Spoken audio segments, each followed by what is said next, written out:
That could be because I use different Oh, cables. we're live. 1, 2, 3. Where are we? We're live. Are we live? Yes, we're Of live. course. Of course, it doesn't work. Mhm, mhm. Well, we'll just have to do it the long way, guys.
Good evening and welcome to Chasing Prophecy on FM 105.3 in New Orleans, where we discuss anything and everything beyond the scope of normal.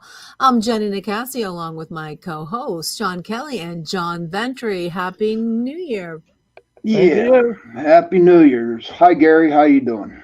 I'm glad to see everybody's back online. Unfortunately, my camera is not working because I do not have a camera that's compatible with Windows 11. So I got a new computer, but the camera's messed up. So hopefully I'll get that straightened out soon. I hope so too. I hope so too. I hope everybody had a good New Year. I'll tell you what, Um, I don't want to see pork anymore. I'm No serious. Oh my God, I'm porked out. Oh, You know what? God bless those pigs. That's all I can say. Cause Is pork a big deal on New Year's Eve? oh on the yeah, it's menu? oh yeah, tradition. Good absolutely. luck. Pork. Okay. Yeah, it's for good luck. You're supposed to have it. It's supposed to be good for good luck. Well, that's why I never ate it. Maybe you should have some tomorrow. It Not don't that I work that way How sometimes. did I know? Well, that's a shame. Oh, what are you going to do? Well, Nah. so many things are happening. Did you hear anything about that UFO sighting, John? That we well, it wasn't a U. What is it? A AR. What is it? Forget about UAP. I don't care about their new terminology, which is actually old terminology. But where Just- was it? I think it was in Nevada, if I'm not mistaken. Arizona, maybe. I'm not I sure. don't know. I didn't see anything. I heard about it, but it was on New Year's. You never know. There's so many crazy stuff happening already in the Well, news. you know what? They're grabbing every little thing now and saying it's a UFO. It's a UFO. So I don't know. The government's trying to push this narrative, and it's a cover Well, for their military. That's what it is. I uh, believe that's the case too. Yeah. Gary says, "Great tonight. How is everybody there?" So Gary Well, wants we're to know glad how to you s- two are Good. doing. We're hanging in there. Hopefully, it'll be a good year, better than last year. I'm hoping. Yeah. Stock market didn't start off too good. No. How about that football player, Damar Hamlin? Oh yeah, that was Yeah. crazy. Honest to God, man, 24 years old. And here's what's the really weird thing about it was a doctor explained that he got hit at the moment when I guess the heart wasn't moving or something like that. It In was between beats. yeah, Wow. and that's what happened. But 24 years, God bless him. God bless his family. What's I the said update? so personally. What's the update on him? Do you know? Well, he got, from what I understand and from what I've read so far, that his vitals came back, but he's Okay. still in critical condition. So, who But knows? and the way the conspiracy. That's why you can't believe anything on the internet. Right away, they said he was vaccinated and it was from the vaccine. Yeah, my brother told me that earlier. Well, Yeah. was it? I don't know if he was vaccinated, but I didn't see the hit. I didn't see the replay. But I would think if the guy slammed into him and It wasn't that hard though, John. I seen Oh, it. it I saw it wasn't? multiple. No, it was not that No, hard. it wasn't hard at all. I Oh, mean, maybe it is then because I it didn't was see it. it was a typical football tackle is what it Well, was. then you know Yeah. what? Then maybe the kid was vaccinated because there's a lot of issues with young people and the vaccine. Yeah, that's what I've been hearing a lot of that too, which is very scary.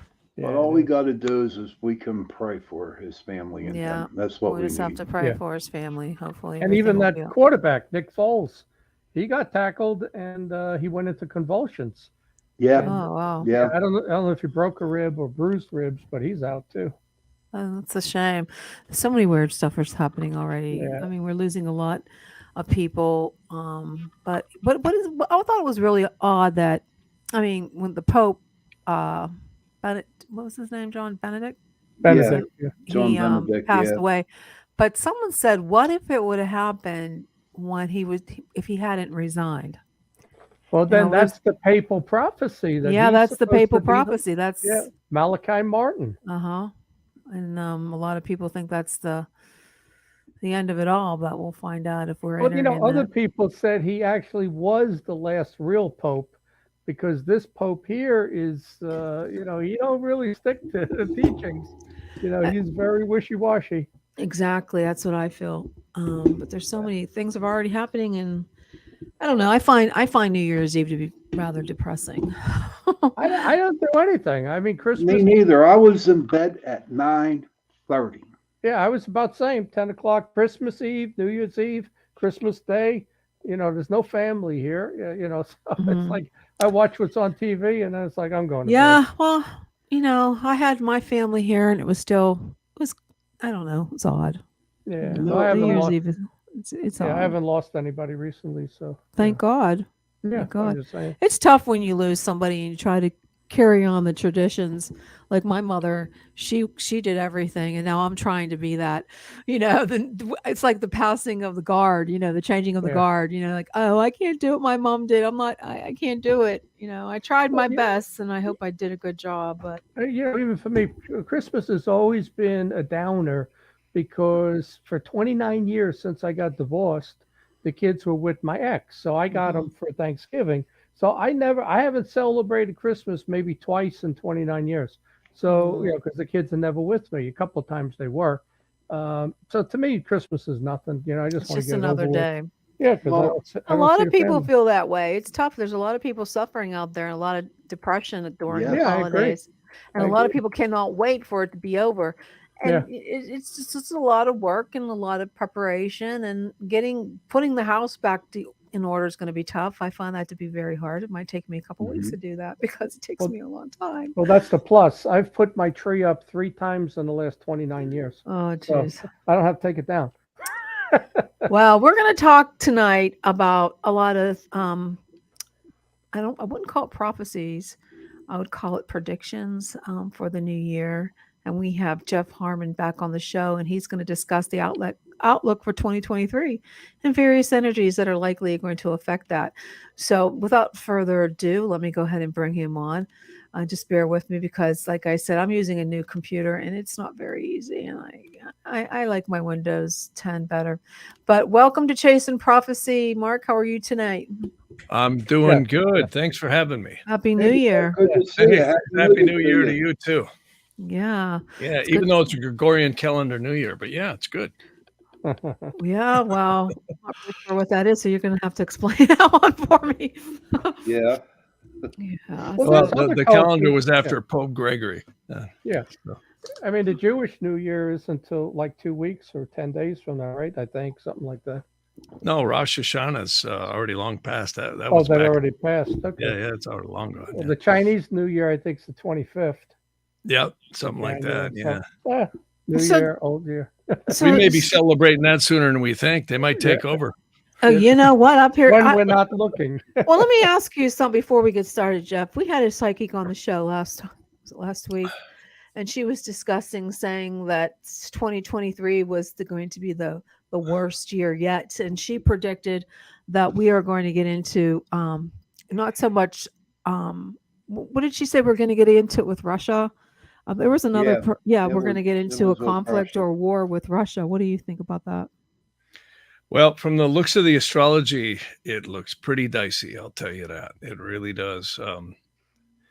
Yeah, it's I think that we're going to see some real terrorist stuff, and that's what the owners want to get us into. They want to get us into a war. Yeah. Well, I tell you what, They're steering us into. Yep, Jeff. If you remember about a year ago, Russia and China had a meeting, right? And then That's right. maybe it was a month, 2 months later, Russia invades the Ukraine. And I think the deal was China was going to watch it very closely to see if we just kind of gave Ukraine away. And the deal was they were going to invade Taiwan. So they still may do that because I think that was the deal between Putin and Xi was to invade both those countries. Yeah. It's some dicey stuff. Everybody seems to be dancing to some people at the top of the pyramid. That's for sure. Yeah, yeah. I figure then if they do that, we can invade Cuba. Then we can have the baseball team in Havana, and that'd be a great series between Miami and Havana. See, I always find a bright side. Even with global warming, I tell people I just want to take the cruise from Boston around the Northwest Passage and come out the other side. Well, I want to apologize for one because I called you Mark for some reason. I don't know why I called you Mark. You I call think me I did whatever that you last want. time. I think I don't did that care. before. You can call me anything you want. I don't care. Jeff. Just keep the expletives out of it on the air. That's all. Mark Harman. See, I I've been think called a that's lot Mark of stuff Harman. in my I don't know. lifetime. Mark Harman. I think Hey, I Jeff, know. Mark Harman's a settlement. You never met my old man. You should hear the names he invented for all of us kids. Oh, Jeff, jeez. can you? I don't really understand astrology, and I see it referenced all through Greek and Roman time, and I think even the Bible sometimes refers to when the stars are aligned or certain whatever. But explain how it works, because to me, they're trillions of miles away. I look up, so what? I see stars. How does it work? Are we on the air yet? Yeah, we're on. Absolutely. Oh, good. Okay, good. We should have Well, that's a really good question because, hard physicists, a really dear friend of mine just passed away. His name was Claude Swanson. I don't know if you guys have heard of him. He was making the rounds on coast to coast, and he was promoting his books, which are really good books, The Synchronized Universe and Paths of the Soul. He had a lot of great books out. And I have him actually on my YouTube channel, Jeff Harman Astrologer on YouTube. So if you ever want to check him out, but he and I had some wonderful discussions. And also I had given some talks at IONS a while back, of course, to astronaut Edgar Mitchell. And everyone brings this stuff up. What is astrology? The gravity, the planets are so far away. How could it work, right? And I really think you can't look at gravity. All the hard sciences look at energies that dissipate like the inverse square law. It dissipates with distance, right? So you can't apply that to, well, you can in some senses in location astrology, but this stuff is really, when you get into the ancient world, particularly, and it's not that ancient, probably prior to the 1700s, the Industrial Revolution really began astrologically right about when George Washington was fighting for the British in the French Indian War, which was right about 1762. And what's interesting about that, there all the way back to the flood of Noah, it was talked about how the conjunctions, meaning the alignments of Jupiter and Saturn, would really show the points in, you could say, the world that changed. So here's the thing. Everyone today is thinking, gravity. They're thinking all these waves and energy and frequencies, which, there's all of that too. But the ancient world prior to that, particularly the Masons and the Rosicrucians and the Egyptians and the Chaldeans and the Vedas, all these wonderful ancient societies that knew that this was really hierarchies of angels.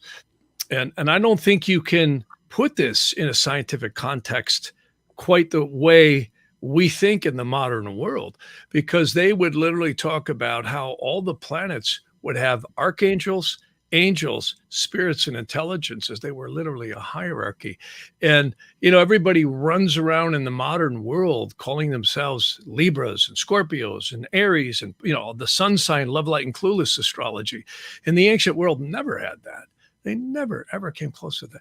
It was always looking at the chart, particularly in India. That's the stuff that I love an awful lot is it's called Vedic astrology. Yeah, Vedic. And there's many branches of that. There's Parashara, that's named after Maharishi Parashara, and then Maharishi Jaimini. But the one that really intrigues me the most is the Nadi astrology. I mean, I remember years ago, I had this teacher who was an old man who actually did astrology for the Rothschilds. I shouldn't mention that on air, but I will. He was really an amazing guy. And he would take charts and do astrology like I have never seen before. And ever since that time, I've been enamored with Nadi astrology. He would literally say, oh, this person will get married here. They'll do this there. They'll get sick there, and they'll die about here. And I'd go, okay. And then I would test him with different charts, and he'd be right on. Like, he would explain things about, the childhood, the education, the profession, the parents. I do readings all the time using these techniques, and everybody tries to deify me, and I go, hey, whoa. I said, I am just the mailman, and I was blessed to learn this stuff, and no one will ever fully learn it. I'm very humbled at how sacred of a science this is. So you're really looking at, what is astrology? It's the science of the soul. And that's exactly what Vedic astrology, its true name was. It was called Jyotisha, which is a strange word in Sanskrit that means the science of the light of the soul. In fact, a friend of mine, Chakrapani, if anyone listening is familiar with him, he was quite well known. He was in Santa Monica.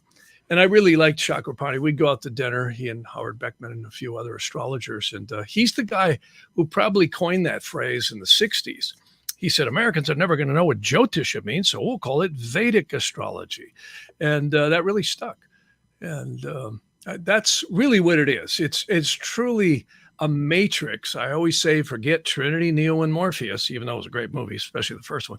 But I always say, really, it's the science of the soul. And the astrology is not us. It's really the angelic forces that were in play that are reflective of the soul's position in its path. And that's a lot different than, you're a Pisces or an Aries. Yeah. Let me ask you something else. I read something recently that said that some souls are much more powerful than others. And some people were actually, born to be leaders. They have a much higher, stronger soul. And then I'm thinking, well, you got 9 levels of angels and demons. And then in India, you got the caste system. And I don't know a lot about Vedic. Maybe they have a system like that too. I mean, it really shows that there's not a whole lot of equality then, right? So why do you think that they have these caste system levels of angels? It's very unequal to me, and it is. But apparently is that the way it is? Because some people do have much more aggressive souls. They're born to be leaders. It's like you just look at him and said, that guy's presidential. Oh yeah. Well, yeah. Look at, everybody hates it. I can't bring him up. But when Donald Trump won, I said he's going to win. Why? Because he had a primary direction. Yeah. And we all have primary directions. See, when we're spanked on the rear end in the delivery room, the celestial imprint is not us. I think it's reflective of where the soul is. I mean, this is really a matrix of souls. And what's interesting is, as we live, each year equals a rotation of a day on the Earth's axis. And if you're a flat earther, it's still the celestial model. And these progressions are profound. I mean, they're profound. I was a skeptic of astrology. I got into astrology in the mid 70s, and my mother, I grew up in northern Wisconsin. It was like Dukes of Hazzard up there, right? And it was crazy, a lot of fun. And snowmobiles, motorcycles, cars. And I drove semis before I drove cars. My dad had a logging company. So I didn't believe in any of this stuff. My mother, when I started driving in the 70s, my mother, would peg my girlfriends. Well, that girl's like this. And I go, well, how do you know? And it would be so specific. And, you're not going to get along, or you're going to like her, or whatever, and really deep personality traits. And I go, what the heck are you doing? And she goes, well, I've got their astrology charts. And I said, come on, that stuff doesn't work. Same thing like you guys are saying, the gravity's too weak and all that stuff, and she says, no. She says, just give it a shot and understand this before you get into it. So I did. And I have to say, it really changed my mind. And then by the late 70s, we thought we were cool because we had the Commodore 64. And then we went to the 128. Remember those, the floppy disks and all that. Yeah. And then finally, in the 80s, I was using the DOS programs, and I met Robert Hand and that whole camp of translators out of Hebrew and Latin and all this stuff. And we started really looking into the ancient world. And I love Robert Hand. He's one of the 3 Roberts who were kind of responsible for bringing and reviving the ancient world, though that happened prior to that. But Pingree back in the 70s and many other professors had done that. But it was really a journey for me because it was like, wow. And then at the time in the 80s, I had a recording studio and we were doing all kinds of commercial work. I was doing acoustical design work. I even got to do forensics work for state and county and federal work. I went from, recording rock and roll bands to going in state and federal prisons, voice printing people. It was pretty bizarre, but a lot of fun. And what was so fun for me was the parallel journey of this linear left brain world and science. And I actually was teaching a physics class at Carthage College. I had a school that we taught audio engineering. And I loved it because, you got this left brain, hard science world. And then over on the other side, I got my mother and all this esoteric research I was doing. I'd see people coming in the studio who, were, college graduates playing violins on commercials. And then I'd get some guy with a bone in his nose from a punk rock band. And I was always their charts. And I'm like, wow. And back to what you said before, I think what's so stunning about Vedic astrology is I don't believe the astrology is limiting us. I think the astrology is reflective of where the soul is. Is there a way I can share a screen? I could show you something really fast. Yeah, no problem. I can help you. Go ahead and what do you want to? I think just share a screen. Yeah. How do I do that? Yeah, you should be able to on your end by saying it says share screen. I see present settings. Presents. It's on presents. Present. There we go. Share the screen. Perfect. Let me just do this really quick because this, I think, sets it up so much better. I'm going to share the entire screen. There we go. So there we go. Perfect. So now let me jump over here. This diagram, I think, sets it forward so elegantly. This is one of my favorite diagrams to show people. Let me see if I can find the doggone thing.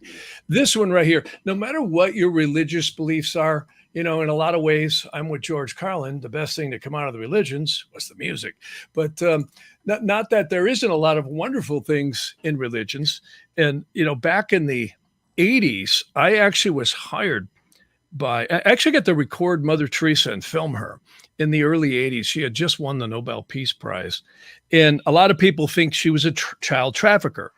Now, I can't speak to that, but my opinion is I don't believe that. I think she might have, unbeknownst, had something like that happen in her organization, but I don't believe Mother Teresa was a child trafficker. No. I get a hard time with that. Her, like the whole Catholic, they get infiltrated. They don't recruit these people. They are targeted and get infiltrated. You are so right.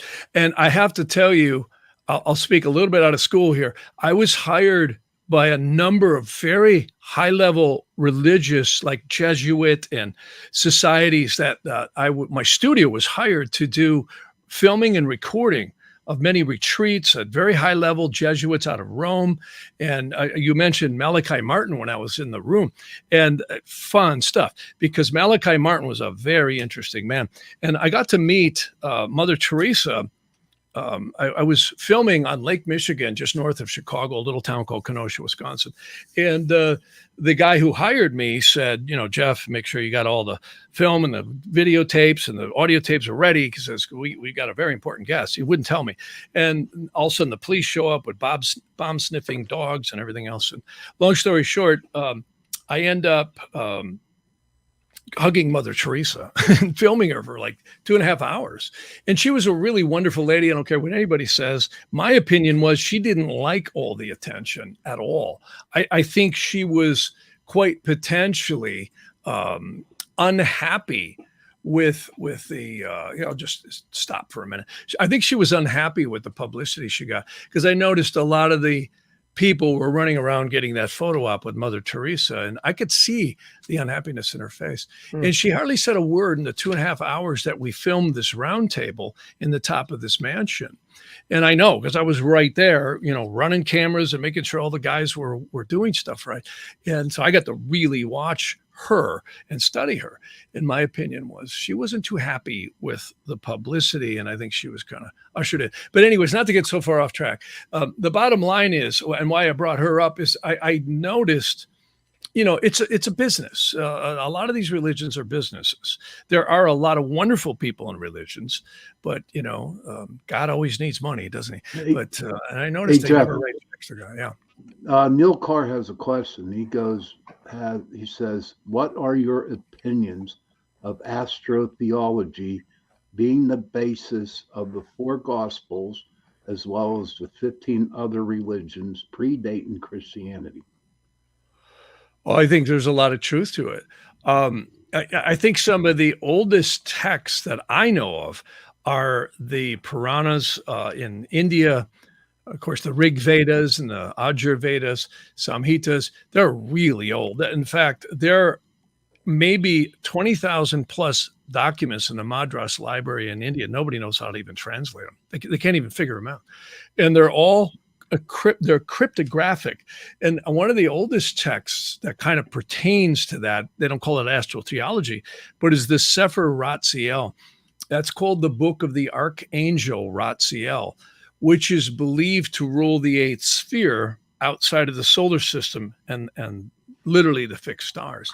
And I think there's a lot of truth to that. And the book is chock full of angels. And now you start seeing what goes on in Egypt. They would salutate the sun at sunrise and all the angels at noon, at sunset, at midnight. And they knew that all these spirits and angels were involved in the astrology, or in the heavens, if you will. It's very interesting stuff, and it's all angels. And I've had the blessing of doing this kind of work now for a long time, getting close. God, I can't believe it, almost a half a century. It's like 47 years since I was exposed, going on 40. And it's really been profound to see that the more I get into it, the more you realize you don't know, and the more you realize how divine and vast this all is. And I want to show you, that's what I was about to do a minute ago. I just didn't want to stay on that diagram. Let me just show you. I got to do this again. Excuse me here. There we go. Bing bong. Now we've got it. So I can, am I sharing? I think, yes, I am. So let me dart back over here. This diagram is really kind of simplistic, but it's really demonstrative of how I think it's quite possible the hierarchy might work. Whatever your belief in God is, divine light, all-seeing light, whatever, Jesus, Buddha, whatever, divine light or divinity or something very, very intelligent and divine is above all creation, is the theology.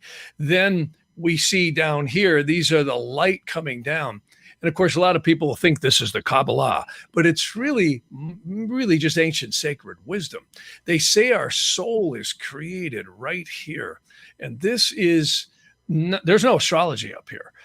There's a world called Absolute, and these are the angels believed to rule them, the seraphims, cherubims, and the thrones.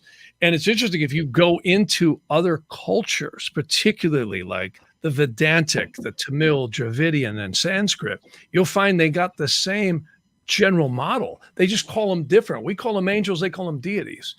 So they claim there's 49 dimensions and 49 subdimensions up here, and it's exceedingly vast beyond human comprehension. The next world's down, Bryos, where the waters of creation get more dense. These are the angels that rule it. It's way down here, hundreds of dimensions below where your soul is believed to be created, is the Yetziratic world. And many people will have heard of a book called the Sefer Yetzirah, which Sefer's book in Yetzirah just means formation, or you could say the solidification of matter. And this is where the rotating galaxies, the amino acids, the black holes, the stars, all that stuff appears to be. And we don't even know how big the universe is. Many people speculate. I certainly don't know.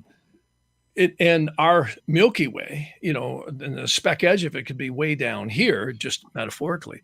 And here's what's mind blowing: they claim there could be 49 parallel universes and 49 subdimensions in each one. Now, I don't know about you guys, but that's way beyond my little noodle being able to comprehend. So that's a lot. And the last worlds, Asaya, is known as the astral planes. Now, this is the place where the ghosts and the spirits and the demons and all the stuff we hear about happens. And of course, we're in these meat suits called bodies, right? Well, here's the legend, and I don't think this is a legend. There's a text called the Legends of the Spirit and the Soul. It's called the Sefer Haggadah, and it dates way back to the Egyptian and on and on. And they claim an angel selects the soul out of what we call time, in other words, we're not in it.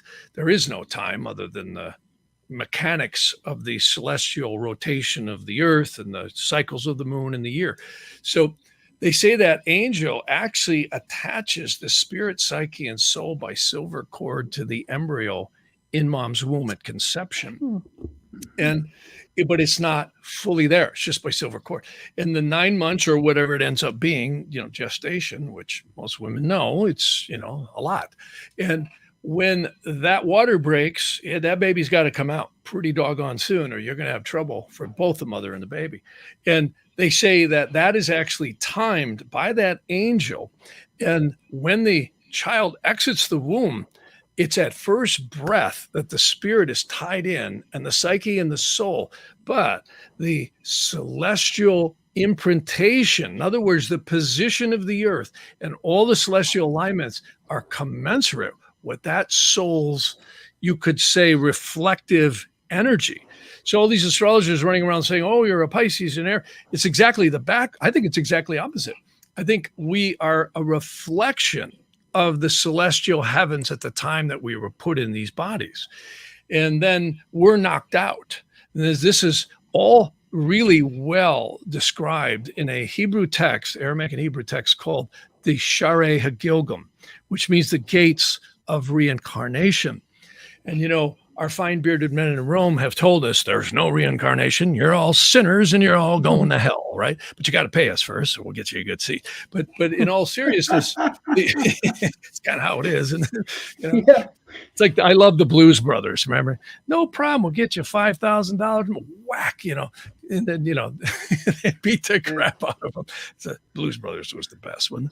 But anyhow, long story short, I believe that's how it is. And the Vedic astrology, particularly the old stuff, not the more modern translations, but the Nadi astrology, it's so accurate. It's creepy. It's creepy. People will say to me, Jeff, how did you know my dad was this way? Well, look at the chart.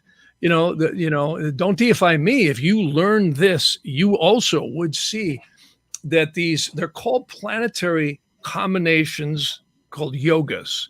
They're just combinations, and they're really interesting. It's all arranged by the degrees and minutes through what we call the zodiac, and more importantly, something called the lunar mansion.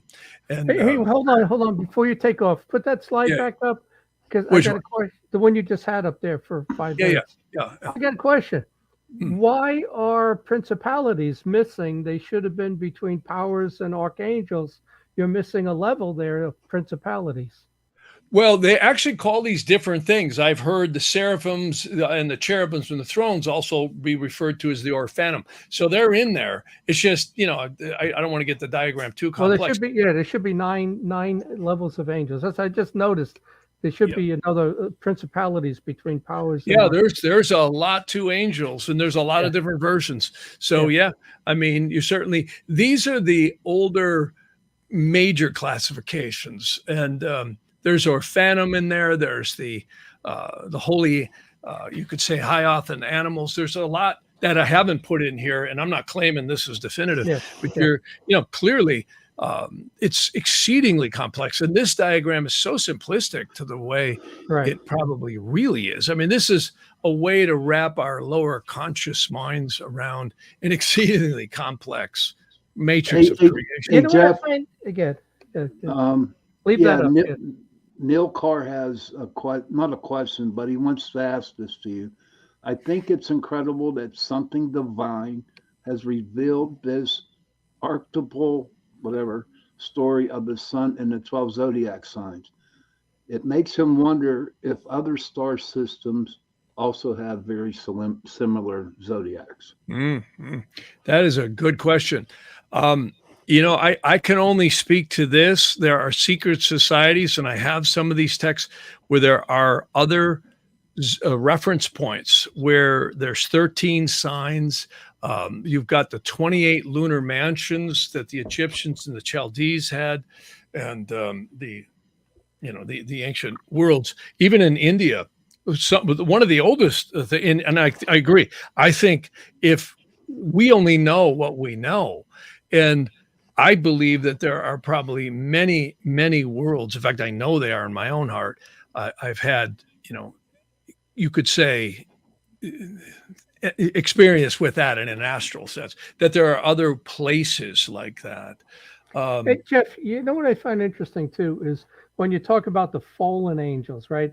And in the Bible, it says our battle is against powers and principalities, right? I've always taken that to mean that the fallen angels were the bottom four levels: angels, archangels, principalities, and powers. That's why the battles between powers and principalities, the more stronger of the fallen angels. Even though Lucifer was a seraphim, the other cherubim, thrones, dominions, virtues did not go with Satan in the fall. That's the way I've always read that. The battle is between powers and principalities. So it was the bottom four levels, not the top five that were involved in the fall, other than Satan, who was a cherubim. Yeah, the books of Enoch. The books of Enoch get into some really cool stuff about that. Yeah.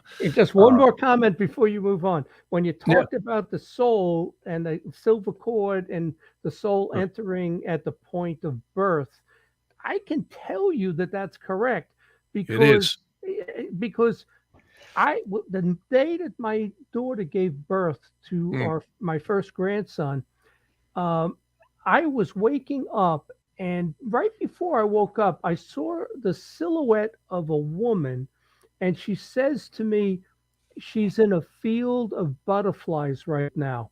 Wow. And I wake up and I said, what? What the hell does that mean? So I tried texting my daughter. Later, when I got my daughter, she was in labor right then. And I looked up, what do butterflies mean? Butterflies symbolize a child, the birth of a child, the soul entering the birth of a child. So what's the odds of me having that vision at the moment that she's delivering? So, and I think the soul goes in at that moment that the kid has its first breath, at delivery. It certainly gets tied to it. You are so right. I have to tell a quick story. My son, who's now just 21, and he'll be entering his 22nd year soon. My wife, I actually looked at her birth chart and said, you've got I met her at a gas station in Malibu, right? And that sounds, gas station don't sound too sexy, but when you throw Malibu in there, I guess it works. So, so we met, and then we ended up having a child 3 years later, and she was pregnant, and I got to we actually picked the time to conceive, which I do that for a lot of women. Especially now, I've actually worked with doctors, and we pick astrological times to inseminate, or couples can do prayers and try and attract a soul that's more maybe beneficial to their evolution. And it's really interesting is conception. The Egyptians knew was really important, and most astrology can't. There's calculations. Ptolemy and Dorotheus and other Egyptians had formulas for calculating backwards reverse engineering from the first breath to figure out when that conception might have been. So I was lucky I got to pick the conception time. And when my son was ready to be born, Camille's only 5'1", and my kid was like almost 9 pounds, a little over. Wow. And so it was a big baby. And what happened was we had to induce, and I knew she was going to go C-section. So I said, God, if you can have that child within this window of time with the C-section, he's going to be born with the moon conjuncting exalted Venus and some other good yogas in the chart. And that's what happened. Well, here's the thing. I actually, in the delivery room, the doctor thought I was crazy. I took in some, they're called ancient angelic squares that are believed to push back the demonic forces that are actually connected with the moon's angularity and the Earth's angularity. It's called the demon Nama, and there's many legends about that. And it's believed to protect the child. So I put them on the four walls to the doctor. I said, "Do you mind if I put these up?" He looked at me and goes, "What the heck are those?" He said, "Yeah, go ahead." He said, "I don't care. As long as you don't get in my way, I'm good." So, okay, great. So I put them up, and I'm holding her hand, and they put the epidural, prior to that. And I got to watch around the tent. And it was pretty graphic when they cut someone open. I mean, it's pretty amazing how many fluids and tissues there are in the body. It's quite graphic. And they pulled my son out, and I could see the umbilical cord and all the water dripping. And all of a sudden, I never expected, I did not see any shapes or wings or anything. 2 illuminations came in, and right when he cried, they joined. And the whole room illuminated. And every time I tell the story, I get goose pimples. It was so amazing. And I mean, literally, I remember they cut the umbilical cord really quick, cleaned her up, and they started sewing her up. And I went around and grabbed them, and you could just feel the blessed energy in a child. It's so powerful. See, that's where artificial intelligence is never going to be like that. We see the Boston Robotics, the robots flipping over, and the military's got some pretty advanced stuff right now. And I'm telling you, they're never going to instill a soul and a spirit. Now, they'll certainly beat us on the lower conscious level. I had an old guy that I had the blessings of working for. He was one of the top military developers of planned position radar in World War II. And he said, "Jeff, we did all these studies about how efficient a human being can be." He says, "We find no human being could be over 60% efficient." I said, "Geez, why is that?" "Well, we've got to go to the bathroom. You get thirsty. You got to do this. You got to do that. You got to scratch your, so it's like we're not like machines, and we never will be. We're spiritual beings having a physical experience. So, Elon Musk and AI and Neuralink and all, it's coming. It's coming, folks. In fact, go ahead. Those charts you put up during the delivery, do they go back to Enochian or the book of, I think it's Soiga, where they had these squares with angelic words writing in it, and each square represented one letter? I don't know if you're familiar with any of that, but it goes back to John Those Dee. are, John Dee and Enochian ciphers. and all of that. Yeah, ciphers, yeah.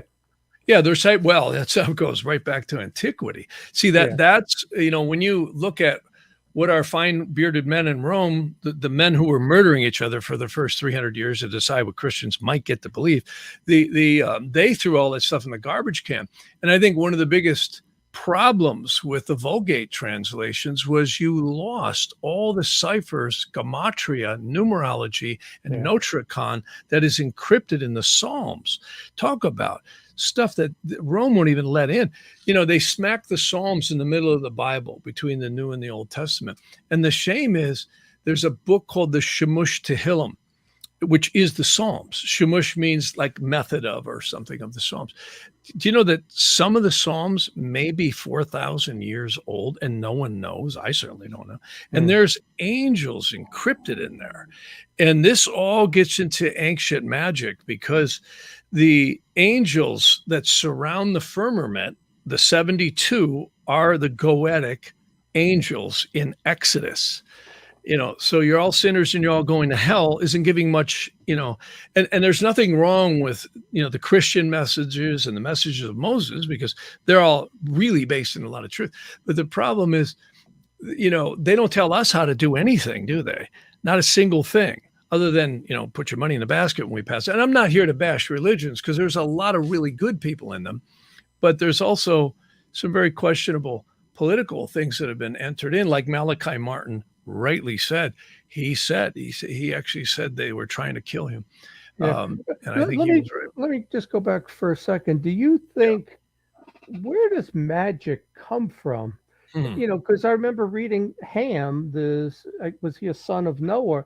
had a book of magic. I mean, you're like, I don't know how many, the second generation, you have Noah and then Ham. So that's about 8, 9 generations in. But the second, generation off the ark, if it's true, he had a book of magic. So does Oh, you bet. magic, where does it come from? Does it come from the devil? It really, Magic? well, that's an interesting thing. Is it a trick? I don't claim to know, but I can tell you what I do know. Apparently, every culture seems to have some similar parallel to the Yeah. Adam and Eve story. You go into the Vedanta, the war in heaven, the Bhagavad Gita has the same thing. The ancient Indians here in America and other places, the Chinese, they all have some story of a war with the angels and they were cast down.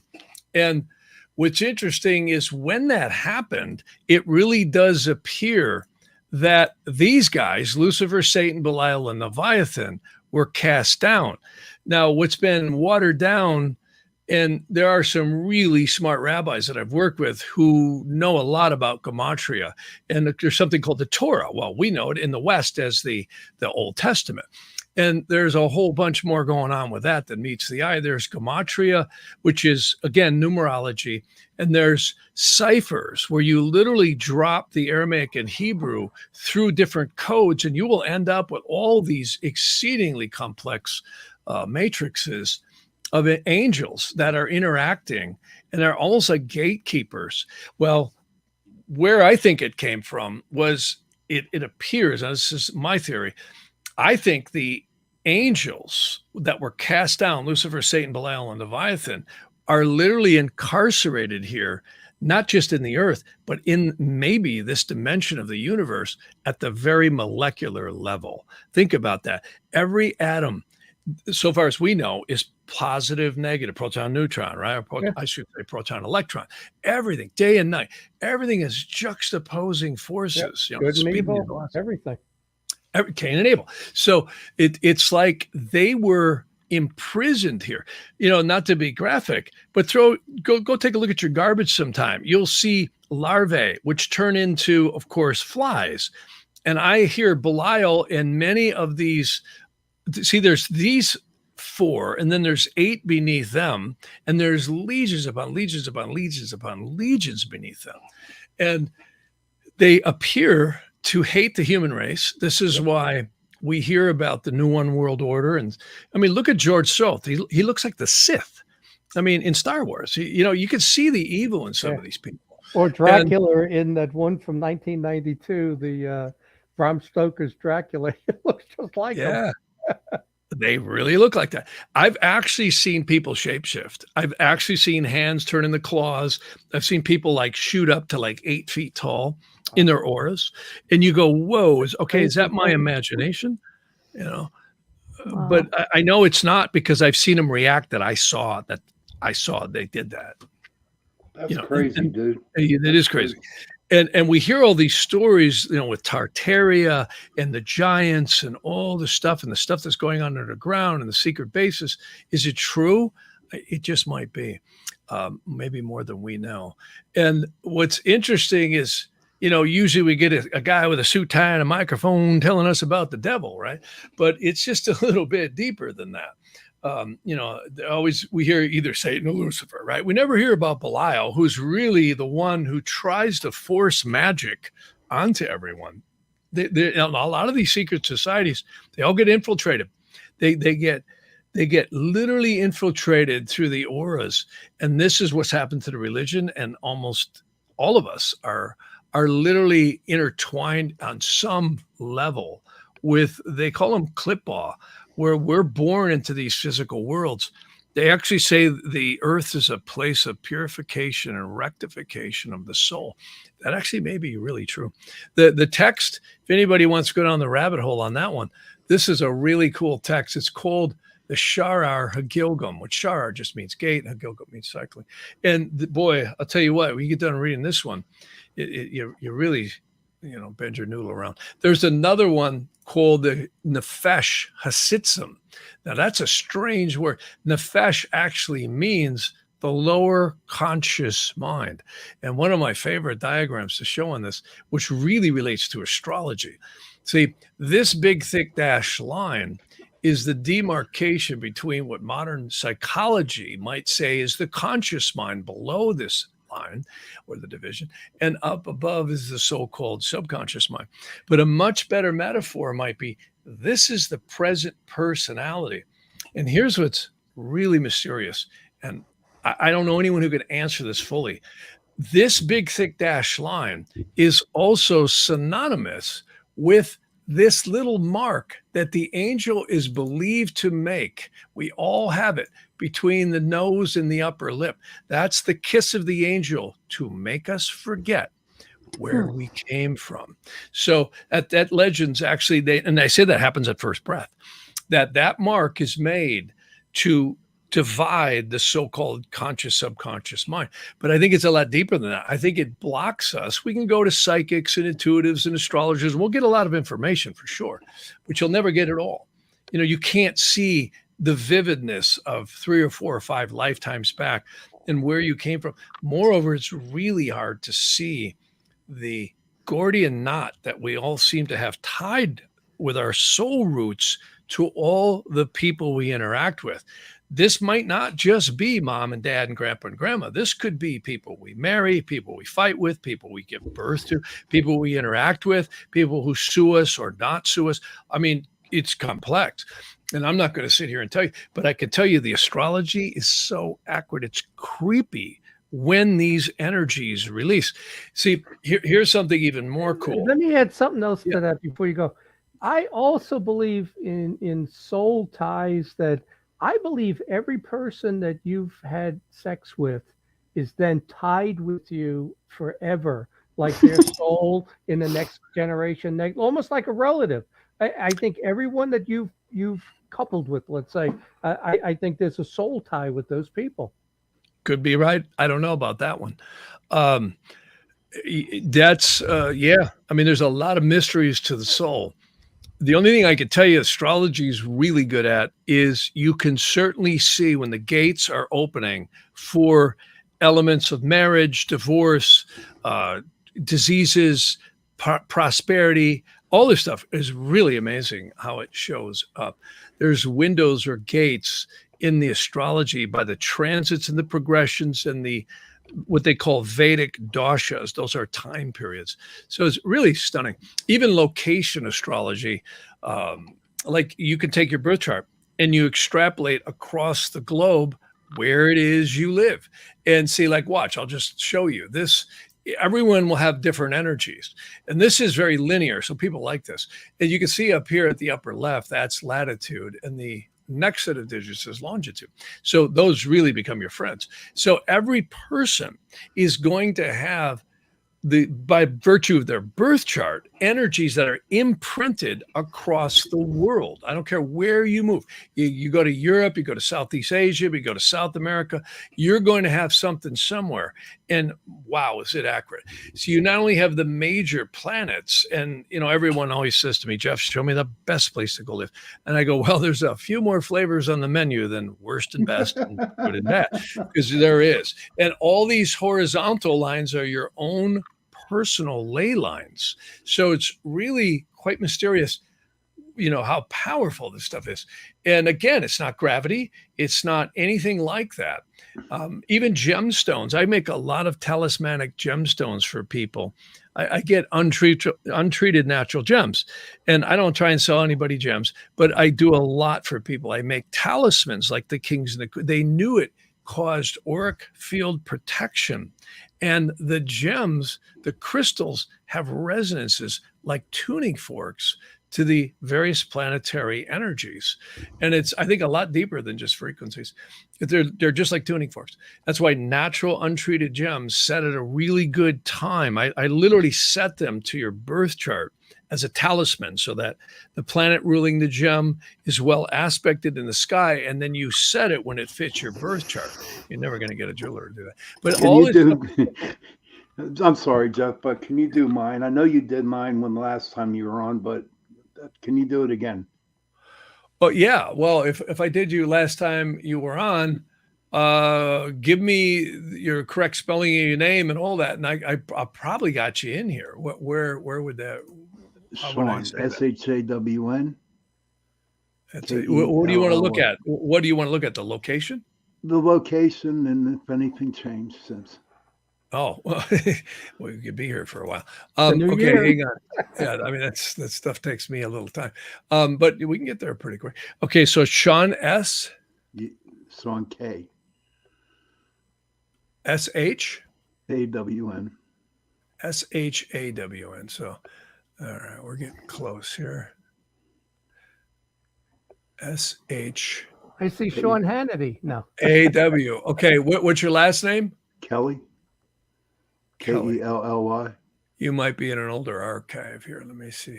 So I got the name S-H-W-N, right? S-H-A-W-N. Yes. And Kelly, yeah, you're not in here. So you probably are in an older archive because I do a lot of clients. So I might have. But here, let me crank you in again. So hang on. So what we got to do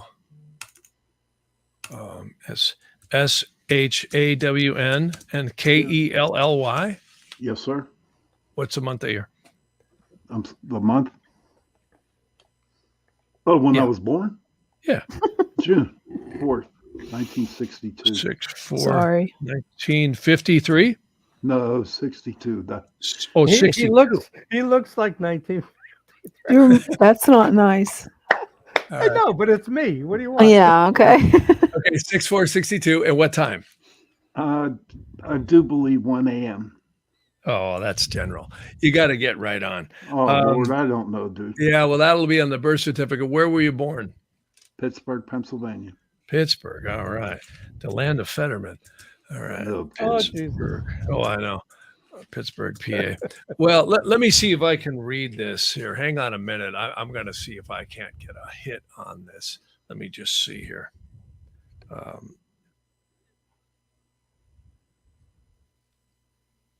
you're born after 1.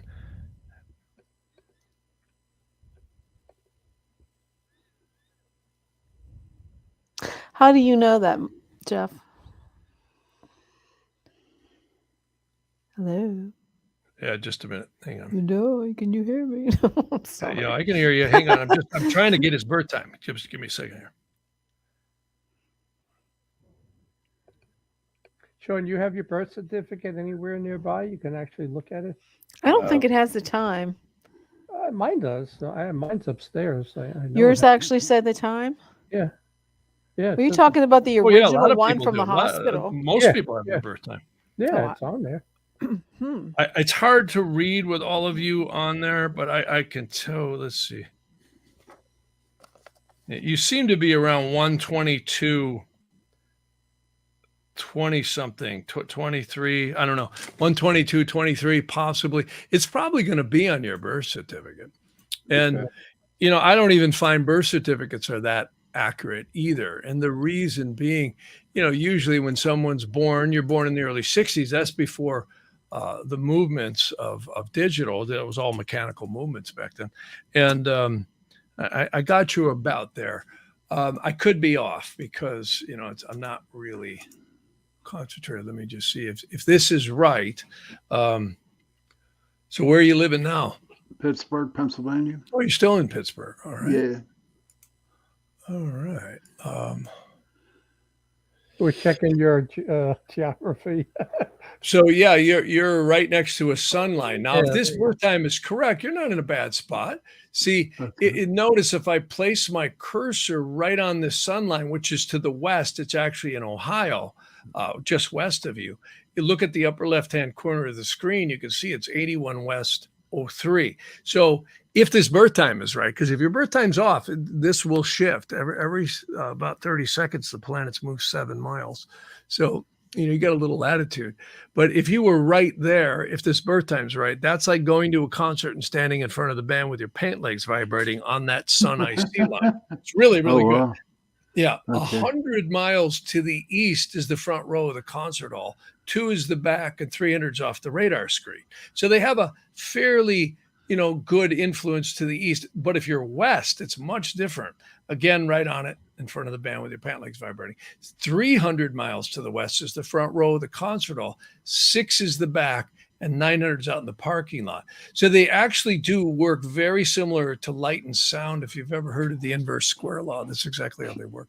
So yeah, I mean, you're in a good spot overall. And then you got to turn on these. These are the geometry or geometric aspects to your birth chart. Wherever you see triangles, that think good. So you do have these have about 100-mile influence either side of the line for the front row of the concert hall. 200's the back and 300's out in the parking lot. So the triangles are real good. Whenever you see a trine, that means 120-degree aspect. And that's like, again, going down the road with, your favorite music on and no traffic. Good luck finding that in modern society. But the squares are more like traffic. So you're not in a bad spot if this birth time is correct, because I don't know if I trust it 100%. I did get a pretty good hit on that. So you might be born at 122, 23. So your birth certificate could say 125. I'm gonna have to look for that. Yeah, it'll be on there. It's really important to start with that because and then you're going to have transits too, which are coming through. Location astrology is amazing. It really is. It's quite good. So you're not in a bad spot.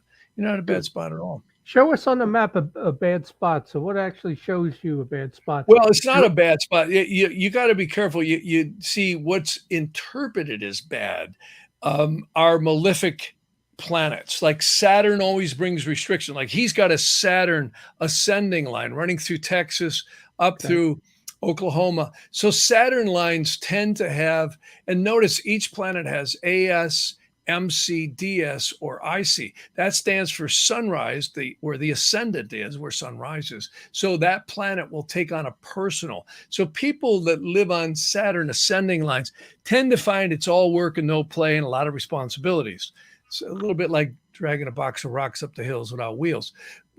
See, where he's at is good because he's next to a sun line. Sun lines are elegant. See, if I put the description on the screen, because it's on the IC, that's a fancy term in astrology. That means the 4th house cusp.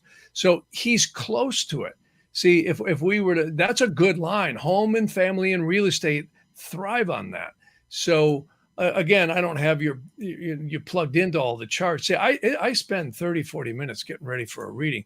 See, if this birth time is right, you are east of that line by about 58 miles. And that's if you live right in Pittsburgh. I don't know if you live outside or north, south, east, or west, but just in general, you're somewhere between 55 and 60 miles east of it. So that's a good influence if this birth time is right. And you also have a Uranus descending line. So good and bad doesn't apply. Like here's a bad line. Okay, well, up here, would he be better off moving to Ohio?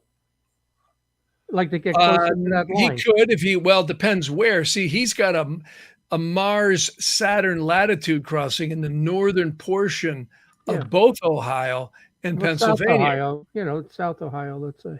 Yeah, South Ohio, or right on these lines, because that's a good line. Yeah. See, like up here, he's got a latitude crossing. You can see where I'm reading this at 41 North, 4618. He's got a Saturn Mars. Plain English, that's like beating your head against the wall. If you want to do welding, kickboxing or military stuff, it's really good for that. But it's pretty intense for the average person to live on it. Then he's got a Moon-Pluto line right underneath that. Moon-Pluto lines are horrible. That's fingernails on the chalkboard. See, because the moon is emotions and Pluto's intensity. So, see, that's what I mean. So you don't just say good and bad, like what would be a good place or a bad place. You have to really analyze what it means. So like, watch, if I click on that Mars-Saturn line, even though he's way away from it, see, these horizontal lines only have a maximum 30-mile north and south influence. See, if you get right on one, that's like standing in front of the band with your pant legs vibrating. 10 miles north or south is the front row of the concert hall. 20 miles is the back of the concert hall, and 30 is out in the parking lot. See, so these have a very narrow influence. So he's not going to feel that in Pittsburgh. You know, so this is, I call this line suckaroo big time. Look at bashing your head against the wall. It's horrible. Mars and Saturn. Now, this one down here is Alice in Wonderland. He's got a Venus Neptune line. That's what I mean. You have a plethora of realities that you'll experience going to these things. And, like Mercury lines, if he went over here on this Mercury line way over here, look at in the very eastern portion of whatchamacallit, either New York, or you could say the eastern portion of Pennsylvania, and of course, right down here through Maryland, he's got a Mercury IC line. What is that line? That's excellent for communications, completely different than the sun. See, here's what's really easy to get your brain around all this astrology stuff. See, if you look at this little diagram, everything is the circle, which is the seed of creation, which is the sun. It's also where our hearts are. The moon is the crucible. Dad puts seed in mom's womb, just like farmer puts seed in the ground, and spirit becomes manifest on the four elements of the earth. So sunrise, noon, sunset, and midnight is really another way of looking at the cross, or the four archangels of matter, which is Michael, Gabriel, Raphael, and Oriel. All the rest of the glyphs of the planets come from the combinations of the seed, the crucible, and manifestation. Look at Mercury, the crescent of the moon, over the sun, over the cross. See, so it is really good when you move by Mercury lines. Why? Because just like this text says, they become very communicative. See, the crescent over the sun, over the cross. So once you get the nomenclature, it really works. See, the sun is the seed, so it's always generative. I've actually worked with doctors, and we found people who move by their sun lines, their health picks up immediately. I better move to Ohio. That's all I could say. I better move. But real quick, Jeff, I'm sorry to interrupt you, but we have to thank Carnation for sponsoring the second hour of our show. So thank you, Carnation. Yeah. Hey, Jeff, I got another question. Because I'm always like thinking way out of the box. There was a time I know in, like, let's say astrological charts going back 1500 BC, whatever, 1000 BC, that they could only see 4 planets, and then they added a 5th planet, a 6th planet, a 7th planet. Now, obviously, what you got is up to date because we know there's 8 or 9, depending on whether you count Pluto. But does that have any effect on the fact that the ancient world that was talking about this and writing a lot of this, they couldn't see Uranus and Pluto, and maybe not even that doesn't affect what they said back then, maybe? I don't know what text you're reading, but I'll tell you what, you get into the Vedas. The Vedas, and this is thousands of years ago, they not only knew about Neptune, Uranus, and Pluto. Really? Oh, God, yeah. They called them different. They were called Mandi, and they were the shadow planets. They were outside of the purview of vision. See, Saturn is all the visible planets. You can see Saturn clearly in the sky. Stand out there and look at it once you know where it is. And Jupiter, you can really see. So all the planets are visible at night at certain times, of course, if they're above the horizon. So the Vedas knew that not only were there the 9 planets, but they also knew that there were asteroids and shadow planets. They knew about the nodes and the eclipses of the moon, but they also knew that our solar system went around a central sun about every 26,000 years. Mm-hmm. Now, the flat earthers laugh at that, but there's actually evidence that our solar system is going around the central sun just under 500 million miles an hour. Now, I get a lot of hate mail for that. Well, we're flat earthers and we don't believe. Okay, it's still a celestial model. Is that the precession, the 26,000 years? It's about 25,700 something. Yeah. Nobody knows. I don't know. But it's called a precession, right? Yeah, it's a precession, the equinoxes. Yeah. And they also knew that our galaxy had a 250 million year galactic cycle. Now, you don't learn this stuff from sitting on mountaintops and camels watching stars. This is why you call it extraterrestrials. I believe it was angels. And the proof of that in my mind is this right here, this little diagram. The archangel Ratziel. See, if you look here, this is where the text came from. See, the archangel Ratziel was believed to be the angel that delivered to Adam, or you could say the first human, from God, how this place worked. And it explained that the astrology is not us, but the astrology is the amalgam of good blessings, curses, and all points in between that the soul is going to experience during these incarnations. And I think it was a lot different back then. The moon may not have had the phases that it had. You know, when you take the astronomy of the Earth, and I get hate mail about this too. Well, Harman's wrong because it's not 23, 40, whatever. The bottom line is we are hanging here, and I defy anyone to tell me that it's not colder in the northern hemisphere than it is in the summertime, because that's why we have our seasons, right? Is the angularity of the Earth. And there are people who dispute that exact degree. There's many people who feel it's at a different degree and the magnetics have been moving and all that. But I can tell you it's got to be pretty close because of the geometry and location astrology. And no one knows why that is. I can tell you, I sure don't. There's not a guy in the sky with a string running it around the sun. It certainly isn't gravity holding it there, because gravity would not hold something quite like that at an angle. Yeah. Magnetics might, but I don't think hard sciences can answer that definitively. It's interesting. Mars is on the exact same tilt as Earth. Isn't that interesting? Yeah, us and Mars exactly the same. And I don't think Mars has much of a magnetic field anymore, so it's not magnetics either. Look at Uranus. It's 180 degrees on its side. Yeah. I mean, it's bizarre. This whole solar system. So does that tell you that we slowly are tipping like that? Like, 5,000 years from now, will be another 5 degrees or something? I mean, there's legends that sometimes it happens all at once and sometimes it slips. Yep. I don't know. I mean, we see the mastodons with, daisies in their mouth. Yeah. I mean, I think we've been to this barbecue many times and it may not play the same way. I think souls have a lot to do with this, because if you really jump back to the Sefer Ratziel and the Sefer Yetzirah, these are really ancient texts that talk about how everything here, they literally say if the seraphims, cherubims, and the thrones were not chanting the permutations of God's name, that literally the entire Yetziratic universe is, and I do say that plurally, would cease to exist. Everything is energy, everything. And it's much more than we know. I mean, quantum physicists are theorizing about torsional waves and all this other stuff, and they're not wrong, but I don't think we have a clue just to how complex it is. And I think it's held here in very specific states by the angels, particularly the upper angels that surround the throne, the Orphanum and the powers and the cherubims and the thrones and all that. So it's really deep stuff. And clearly, the astrology is the matrix that we enter into. And this gets into, I love this diagram here. It's one of my favorite.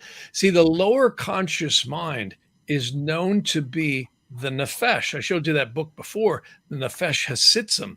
That just simply means cramming consciousness into a body. And they say this is the lower present personality, which actually is not us. It forms in the womb. If you think about it, every one of us, no matter how smart we think we are, we only know what we know. And if you take a child and you bring them up, in a totally different culture, or even if I move or you move to some other culture, we're going to start having accents after a number of years that are commensurate with our exposure. So the lower conscious mind is like silly putty.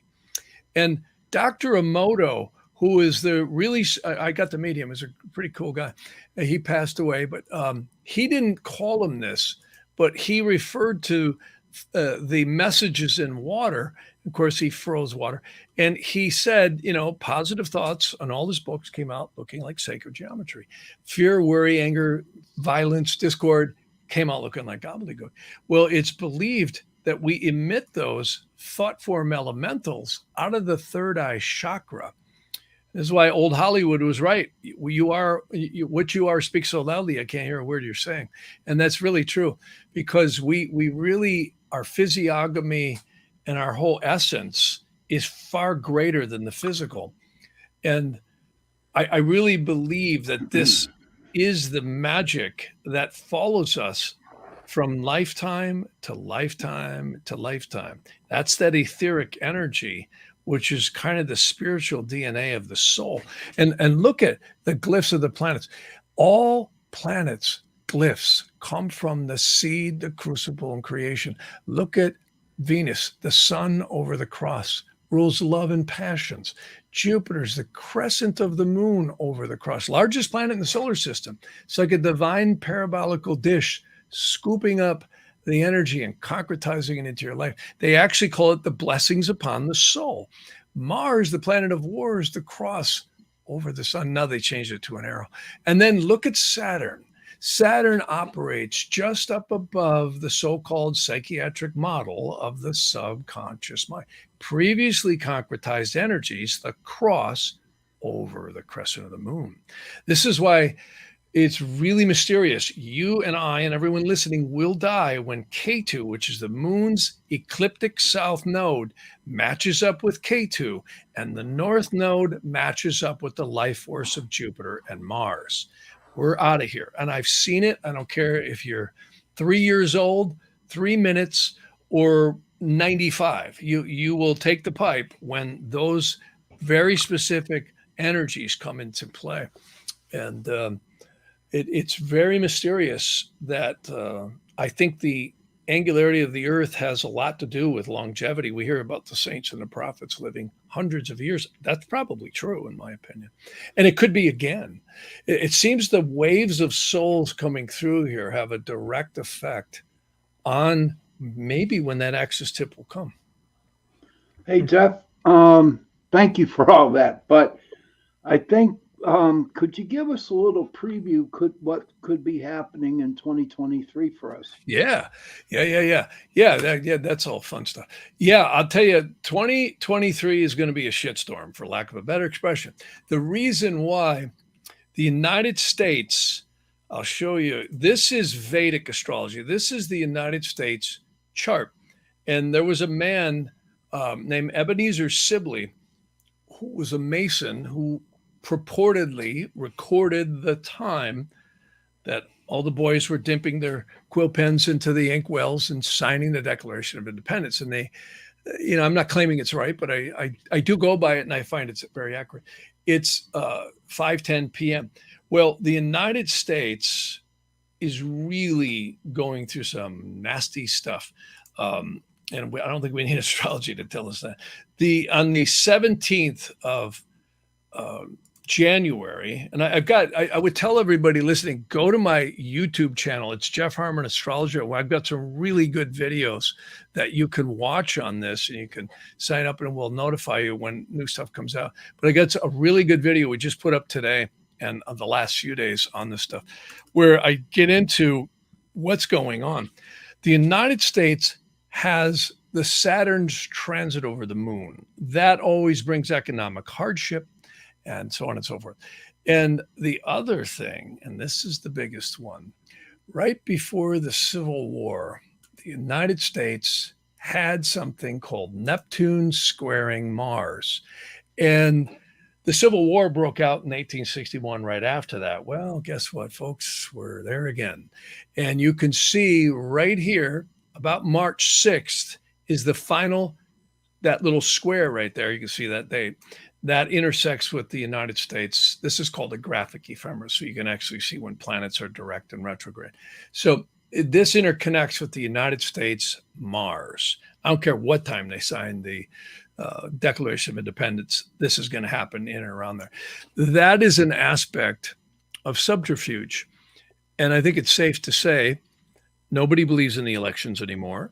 Nobody believes anything these barefaced liars tell us in Washington, the District of Criminals.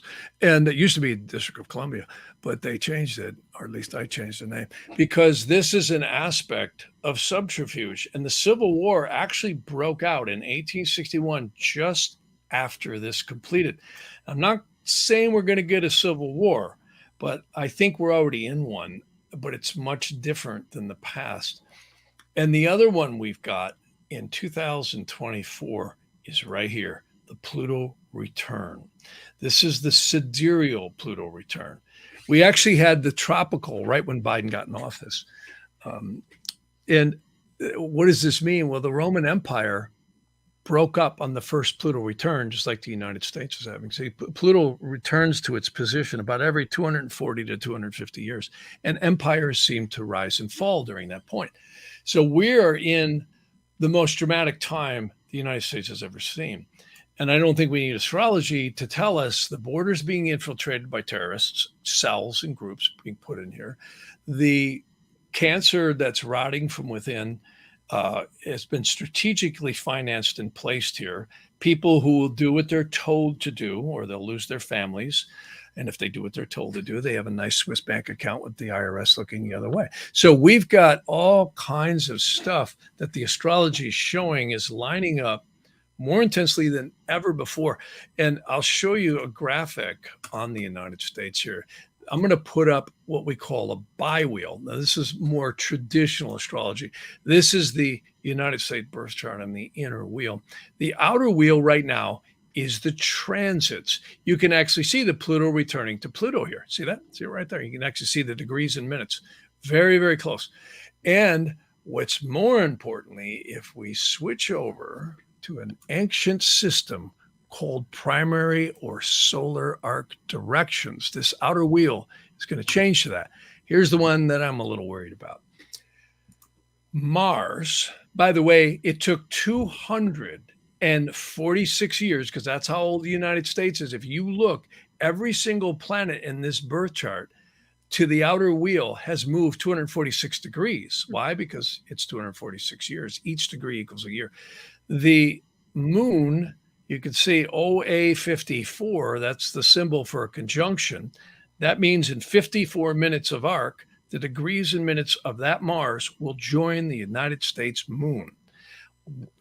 FYI, 1 degree is a year, 45 minutes is 9 months, 15 minutes is 3 months, and 30 minutes is 6 months. You just break a degree down.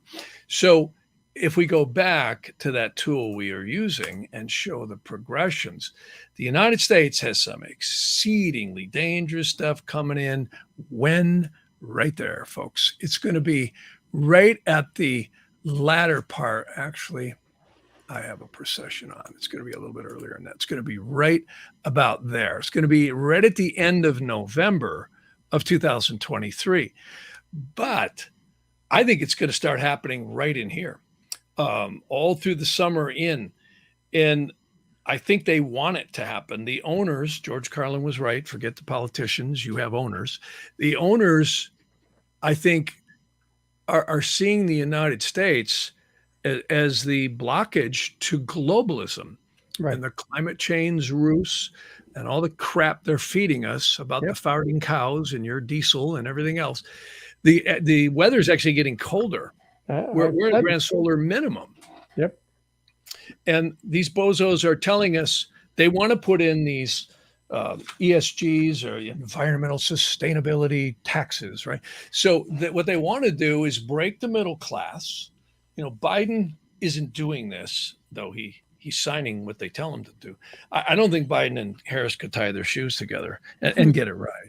They'd probably end up tying together. But their fence posts, they were put in there to give us the illusion, and all of them are bought and paid for, in my opinion. And the few that aren't are worried. The United States is in big trouble right now. I agree. And if this Mars is, you're going to see. Everybody looks at right when it's exact. No. When it's within 1 degree, which it is. See, you can see the linear line as it goes to the conjunction. That's where it's 0 degrees. That's when the shrapnel really is going to be in the wall. But between now and then, this is a violent time. They are bringing in terrorist groups. The CIA has been involved with Al Qaeda forever. And if certain things come out, like Elon Musk is really a modern day Thomas Paine. He really, you remember Thomas Paine, he was considered the father of the revolutionary, movement in from the colonies in England.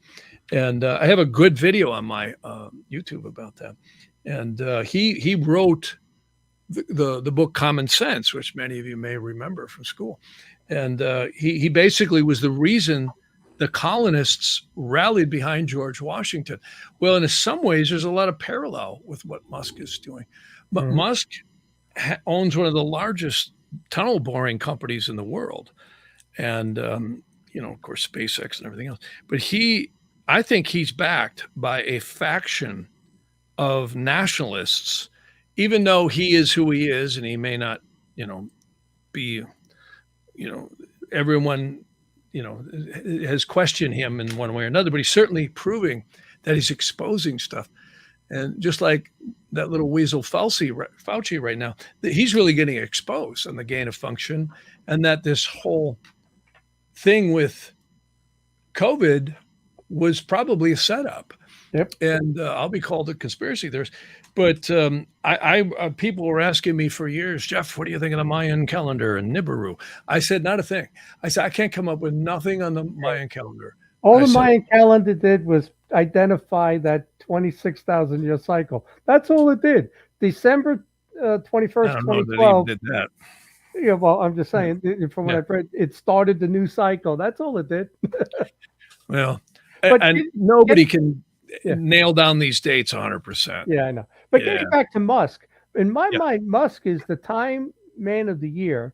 What he did by buying Twitter and exposing what they did was the most important thing that happened in 2022. He's the modern Thomas Paine. Anybody that hasn't heard of Thomas Paine, look him up. He was an American hero. Thomas Paine was also behind the French Revolution too. And so what are the leftists doing to Tesla, right? To Musk?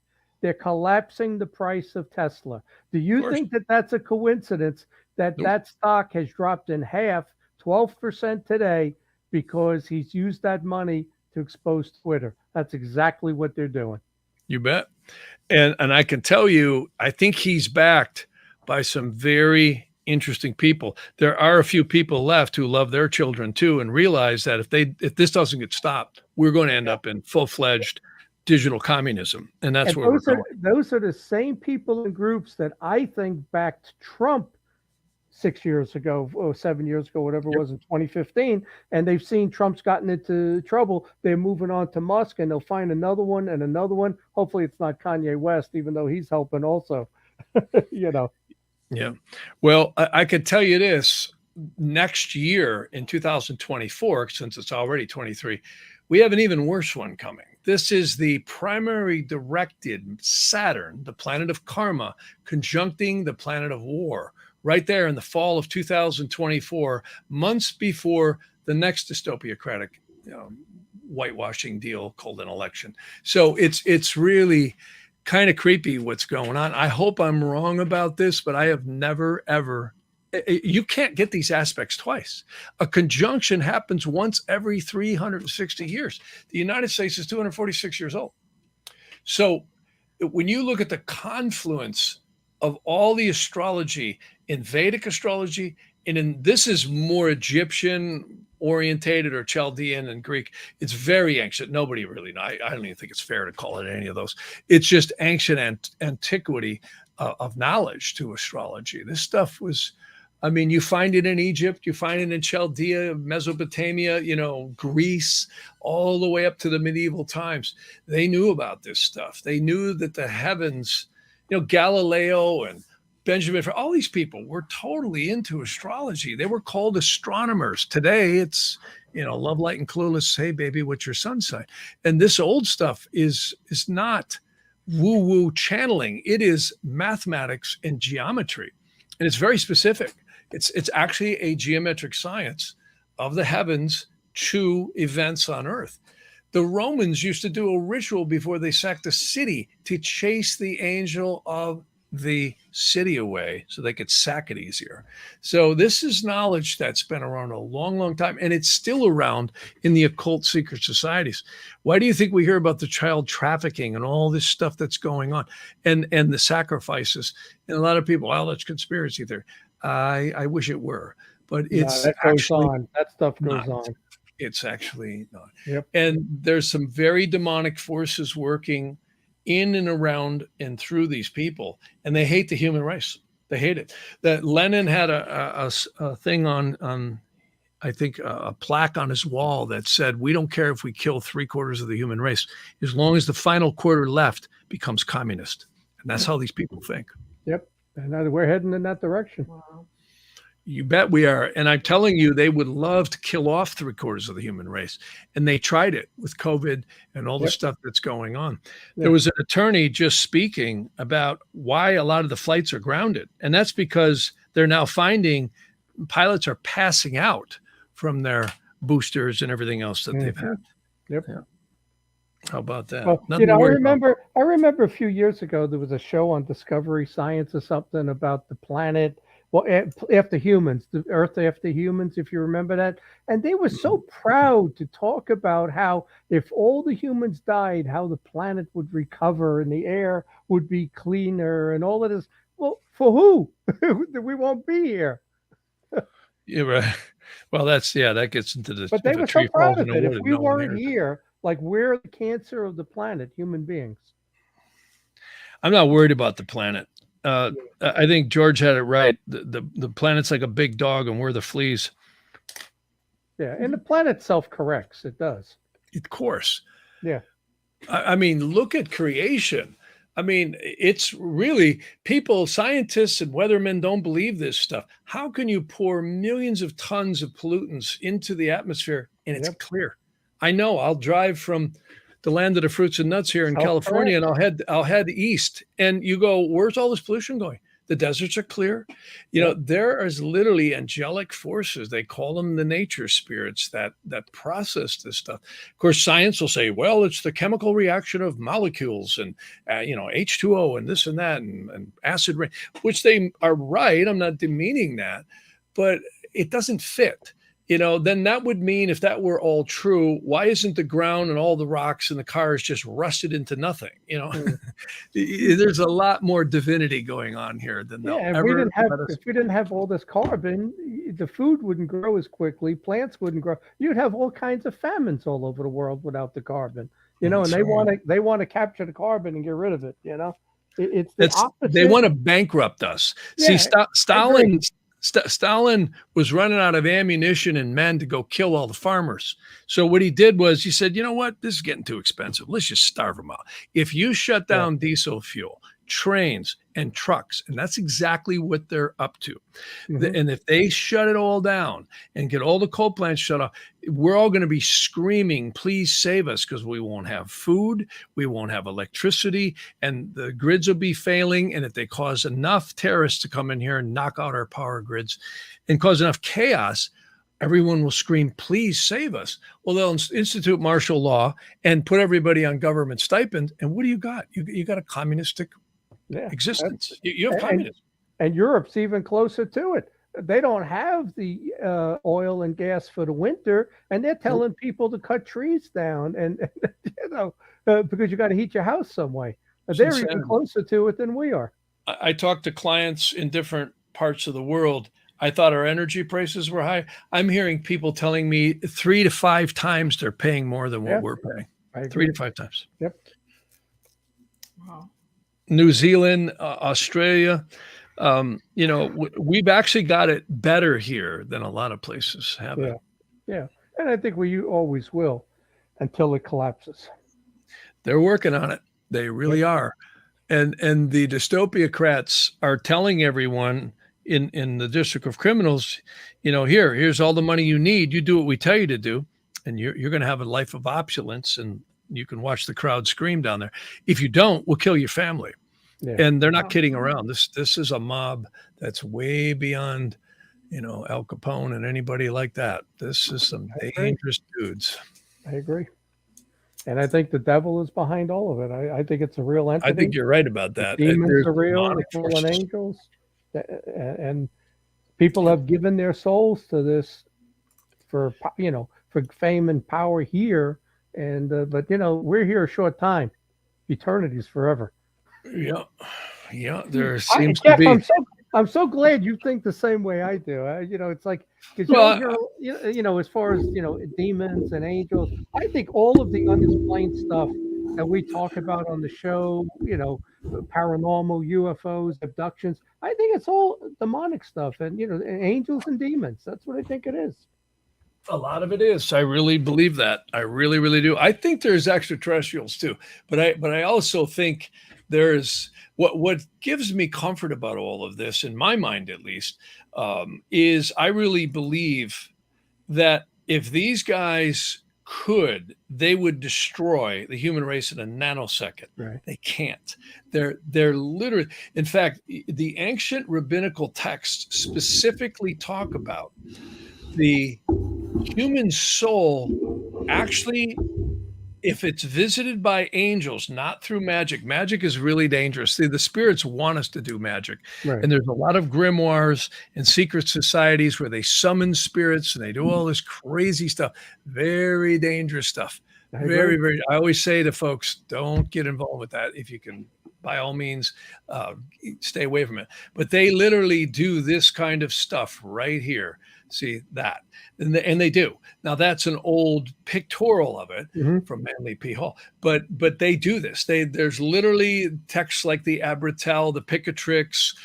These are ancient grimoires that is very specific about summoning the planetary angels and the Shem HaMephorash, the Goetia, the lesser and greater keys of Solomon. Very, very, very, very dangerous stuff. Because once they get your address, you end up You're in marked. some form making a pact.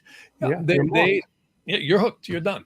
And the thing about the ancient sacred holy magic, and see, if the churches were really interested in empowering people, they would tell you the truth. And that is, if a person purifies the soul enough, they will get one of the upper angels to appear to them and teach them how to control these guys. They literally are slaves, and they do not want anyone learning it. They don't. And that's what's really interesting. And the scripture cannot be broken. And if our fine religions, they really failed on that one. That one really got buried. I agree. They should be telling people about this in their Sunday sermons, and they're not warning people, and so you understand it. It's like you can't even blame them because their whole doctrine, they've sworn an oath to uphold the doctrines of the church or this or that or whatever organization they're in, and they don't even get a chance to learn it. Yeah, it's like looking at creation science. I started looking at that 5-6 years ago. The more you hear about it and listen to their scientific explanations, creation makes so much more sense than it ever did to me, But you don't hear them talking about it. You don't hear them talking about it in any Sunday sermons. They don't even know about it. They don't know the science. That's right. It. That's right. I had a real opportunity back in the 80s to get around some of the smartest theologians out of Rome. There was a guy named John Hardin. His name was Father John Hardin. He was one of the top theologians, and he had worked with, I forget the Pope that got shot. Who was that back in the 80s? John Paul. I think it was. Yeah. And he knew him. He worked right underneath him. And I had recorded all of these theologian talks at a place called Bellarmine Retreat House in Chicago. Very expensive, elaborate, money just gushing out of that place.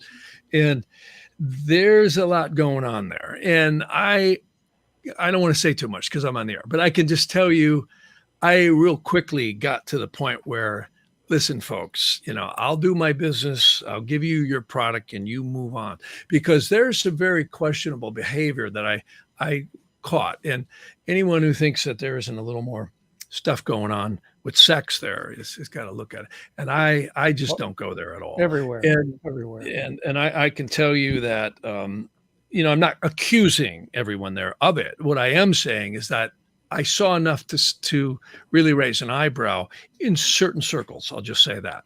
And I don't want to say who or with what or any organization, but it wasn't him. It wasn't that Father John Hart, because I don't want to get a lawsuit here from the church over that.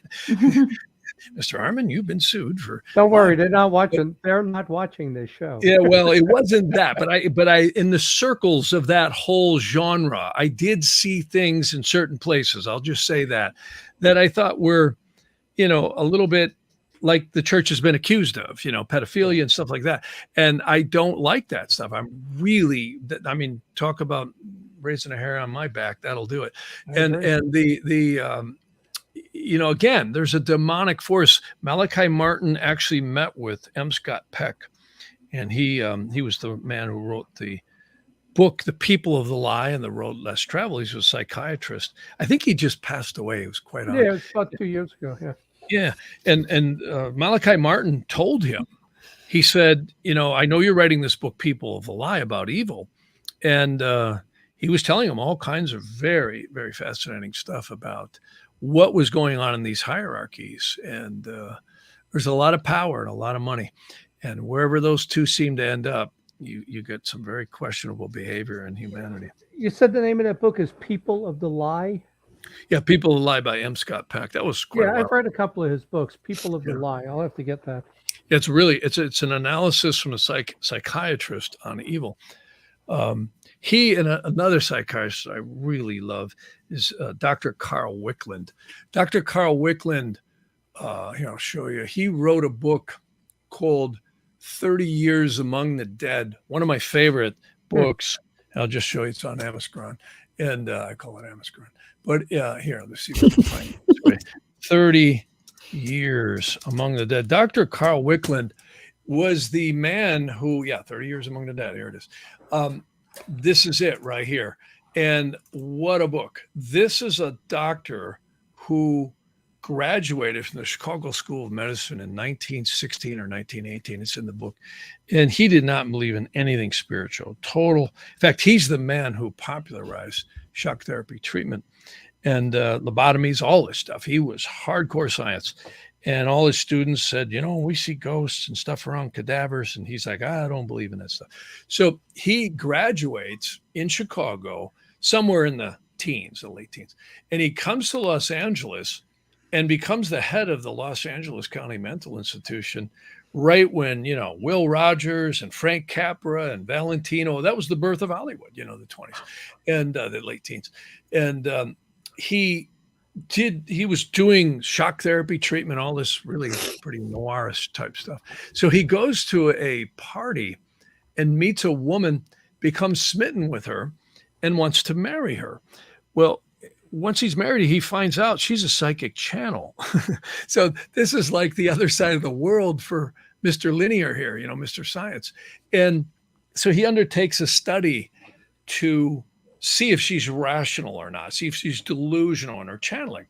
And he finds that she took on a spirit who turns to him and says, you're the man who's been shocking me with all that lightning. And he says, well, what do you mean? And the person proceeded to explain a shock therapy treatment.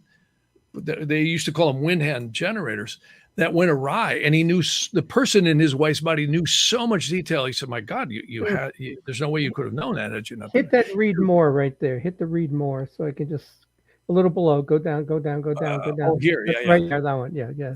So what does he do? He then gets the guy in dialogue to realize he's dead. And the guy says, well, that makes sense. Nobody, talks to me anymore. And I'm in this dark place. He said, well, you must be possessing my patient's aura. So he gets them to go off, quote unquote, into the light, or at least the realization allowed him to do that. Well, then what does he do? He goes back. The doctor goes back and the patient clears up completely. He discharged her in a very short amount of time. So the next 30 years, and this is why it has the morbid title, the next 30 years he spends with his wife releasing all these people who are deceased who didn't know. We call them ghosts. But the Shari Gilgam and the Bhagavad Gita and the Vedic scriptures talk about there's just myriads of souls constantly recycling back in and back in. And that's what astrology is. We're not our astrology. We are, I think the astrology is us. Yeah. Pull up the other book, the one about the lies from Peck, People of the Lies, whatever it was. Yeah. Well, here, before I jump off this one really quick, a couple other books people might be interested. Go snatch this one. This is a medical doctor who got sick and tired of the prescriptions and the surgeries. She just passed away, a wonderful lady, died in her 90s. A medical doctor who became a regression therapist. The clinical stories in here of people who didn't even know they were passed away. Here's another one who got her license ripped out of her hands. Dr. Edith Fiore, The Unquiet Dead. This book's written back in the 90s. excellent book, all about clinical trials for getting people to clear up. And I have so many clients who are psychiatrists, and I hear the stories in prisons and federal prisons and stuff that they tell me about. And I'm like, this person is possessed. I said, you bet they are. Yep. You can actually see that with astrology. So people of the lie, or hang on, of the lie, I think it's M. Yeah, there it is. Yeah, it's right there. Yeah. So there you go. Good book. I got this book. It's a very good book. Wow, it's only $10. Look at that. Not bad. I'll tell you another book you want to snatch that's really good. It's called The Screw Tape Letters by the incredible C.S. Lewis. Yeah, I read that. Yes. C.S. Lewis, yes. C.S. Lewis. And, of course, Mr. Narnia and Lion, Witch, and a Wardrobe. This book is about a little demon named Screwtape who reports to his uncle, one of my human subjects just joined a religion. What am I going to do? Don't worry about a thing. We've taken good care of those religions. Somebody will come bustling up with a book about us that nobody understands anymore because we had it all taken out, right? And don't worry, they'll notice the hypocrisy and so sitting there acting all holy and thou on Sunday, and then they'll be screwing each other and in the rest of the week. And taking it back. So don't worry about a thing. Get them to think about sex. Get them to think about this. It's really quite stunning. And C.S. Lewis actually says in here he cannot validate where the text came from, nor whether it's fact or fiction. What an interesting book. What is it called again? I can't see it. It's too small. Tape. Oh, the Screw Tape Letters. The Screw Tape Letters. Yeah, it's about Uncle Screwtape, the demon, by C.S. Lewis. Yeah, I read that years ago. Yeah, I love C.S. Lewis. He was very, very smart. The scientists will sit there and say, water boils at 200 and something degrees, 212, right? And he says, that's all great. I wanted a cup of coffee or a cup of tea. Yeah, he wasn't a believer. He was, and then he turned, right? He turned into a believer. Yeah, him and who was the Lord of the Rings writer? Not Tolstoy. Tolkien. Yeah. They became very good friends in a pub and started collaborating on a lot of things. Huh. That's interesting. See, one of the last of the great astrologers, which he's what we call the traditions, was a man named William Lilly. Lilly died in 1681, and with him kind of died the traditions of astrology. See, he was the last one. That whole era, there was a bunch of English and French and medieval astrologers that were all kind of dying off in the late 1600s.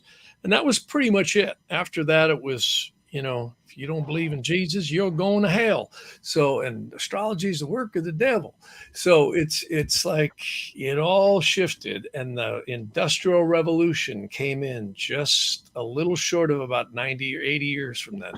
And, for about 200 years, it died off from that point to the end of the 1800s. And then Aleister Crowley got his hands on the Golden Dawn.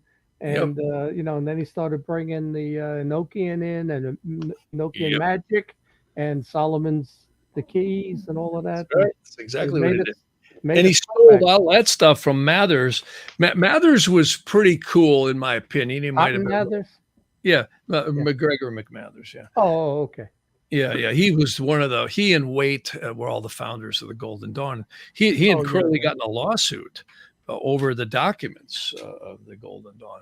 But that stuff they all found in a bookstall, which came out of Germany. And, the Golden Dawn is, again, it's a bastardized version of the true Freemasonry that came up out of Egypt. And, speaking of that, look at here. This is George Washington in the doing a Masonic ritual. They're not hanging somebody over that. That is a block and tackle lowering the cornerstone of the Capitol in Washington, D.C., when it used to be called the District of Columbia. And literally, they used astrology to lay this out. If you look at Washington, the whole city is laid out by a Masonic French architect. It is all sacred geometry. Mm-hmm. The obelisk, the domes, the streets, the geometrics of that. Look at the Pentagon. It's a damn pentagram. It's Mars. Yeah. So it's all symbolism. These guys are steeped in symbolism. And Washington, he had a lot of really cool stuff around him that was very mysterious. They tried to kill him. Washington was fighting with the British before we defected from the crown, and I think it's 1762 or 64, somewhere around there, was the Great Conjunction that ushered in of Jupiter and Saturn that ushered in the Industrial Revolution. That's really when it started.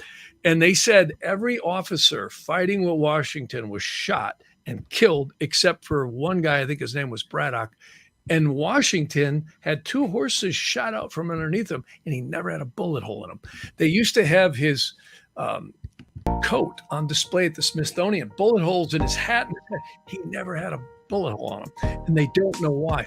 And an Indian chief later had said, many years later, when he was with the Continental Army, he said, you have a great spirit over you. What's that music in the background? That's like getting close to the witching hour. Oh, okay. Yeah. Anyways, he didn't have any bullet holes. And the chief said, you have a great spirit. We saw him over you, this great angel that was protecting you. He said, we tried to shoot you. We couldn't take you down. That's funny. And think about how they won that war. There is no way in hell Washington should have won against the well-equipped British, and he did. And he did. And Yeah.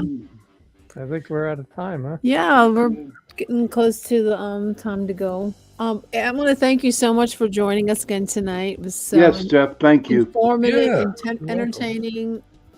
I just wish we'd have got more into predictions for the year, but Well, we could have. Well, I think we did a little bit. I mean, it's a crap. We storm have you coming back here. on soon. yeah, definitely.